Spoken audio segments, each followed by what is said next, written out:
আসসালামু আলাইকুম রহমতুল্লাহি ওয়া বারাকাতুহু। আমরা সবাই জানি যে মসজিদের মধ্যে প্রথম সফ নামাজ আদায় করা অনেক বেশি সওয়াবের কাজ, অনেক বেশি সওয়াব হাসিল করা যায়। একটার ফজিলত নবী আকরাম সাল্লাল্লাহু আলাইহি ওয়াসাল্লামে বয়ান করছেন। এই ফজিলতটা হাসিল করার শুদ্ধ তরিকা কিরা? এই ফজিলতটা হাসিল করার শুদ্ধ তরিকা হইল গিয়া যে আমরা মসজিদের মধ্যে আগে যাইতাম, জামাতর আগে গিয়া আজানোর লগে লগে গিয়া মসজিদের প্রথম সফ বইতাম আর প্রথম সফ নামাজ আদায় করা হইতো।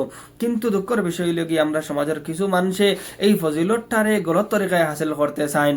কিলা তারা প্রথমত আজানোর বাদে মসজিদে যাইন না, বিশেষ করে জুমার দিন তারা খুতবা শুরু হওয়ার বাদে মসজিদে যাইবা আর গিয়া এই ফজিলতটা হাসিল করার লাগি মানুষ দিয়া দিয়া দিয়া দিয়া তারা চাইন প্রথম সফ যাইতা গিয়া, যে একটা বড় গলত কাজ।